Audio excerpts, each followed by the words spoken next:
I saw Twisters this past Saturday, and here's a spoiler-free review. Now, this film was not on my must-see list for the summer. I only had vague knowledge of the original Twister film from 1996. Apparently, people have a lot of nostalgia for it, but to show how undialed in I was for this film, I didn't know if this new movie was a sequel or a remake.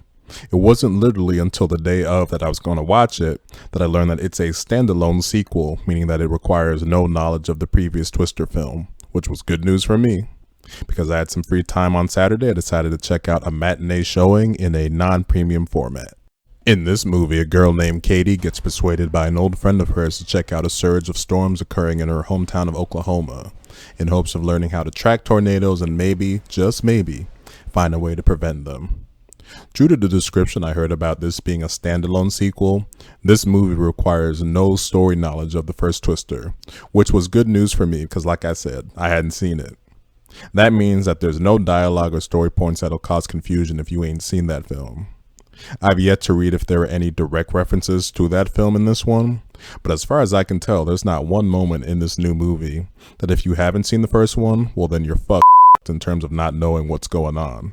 Immediately though, with the film's opening, I wasn't sure what kind of emotions the film was trying to get out of me with its opening tornado sequence.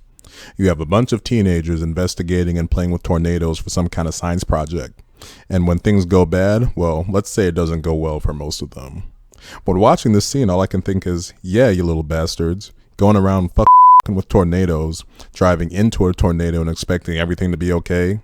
I had no sympathy when shit went sideways for them. I'd had more sympathy for the kids in Friday the 13th films, smoking weed and having premarital sex in the woods, but in those films, they're obviously not expecting to get hacked and diced by a man in a hockey mask. But kids willingly going into a tornado? Yeah, no. Because of that, the opening scene didn't 100% work for me, although like the rest of the film though, the visuals in that opening were killer, figuratively and literally. Once we move past that opening though, we see the effects it has on one of the girls in the group, named Katie, a girl who survives that storm. And then eventually she gets coerced by one of her friends, played by Anthony Ramos. You just saw him in Transformers Rise of the Beast. She gets persuaded by him to go back to Oklahoma and investigate a new surge of tornado storms happening in Oklahoma and hopefully being able to track tornadoes. At this point though, I was wondering, alright, where exactly is this film going? And then we get introduced to a team of self-proclaimed tornado wranglers. The main one and leader of the group is a guy named Tyler Owens, played by Glen Powell. And this leads to easily the most fun part of the film, when it's Katie and her group of tornado trackers and somewhat scientists, and then you have Tyler and his group of tornado enthusiasts and wranglers trying to one-up each other to see who can get the best tornado coverage. Now, the scenes where the wranglers are doing their thing are a lot of fun. They're the real cowboys of Oklahoma when it comes to tornadoes, and then the film shows all the crazy shit they do in driving into tornadoes or shooting fireworks into them.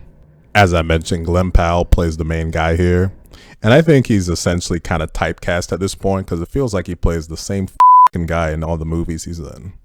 Besides this movie, the most high-profile thing he's been in was Top Gun Maverick. He's definitely being pushed now as the new it guy in Hollywood, and mostly for good reason because he's got a good leading man quality to him.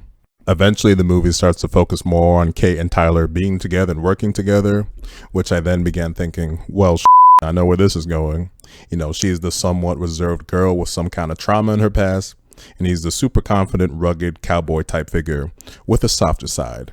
But to the movie's credit, it never goes full on into major romance. You can tell there's moments where there's a connection between the two, but the dangerous situations that are at hand and Katie's past is where the focus thankfully stays. Now, if you're coming in to see Twisters, then eventually you get some killer tornadoes as the movie progresses. Towards the end of the movie, the best way to describe them is evil looking.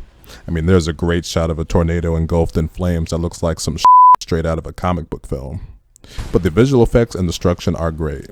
But in my head, I thought to myself, okay, story-wise, where exactly can you go with a story about Twisters?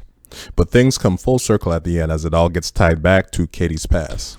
There was some great Spielberg-esque type filmmaking and storytelling to the film, it had that kind of feel.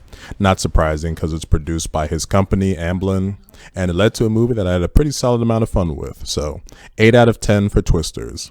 It could have got a higher score, but I thought the movie ran about 10 or 15 minutes, a little too long.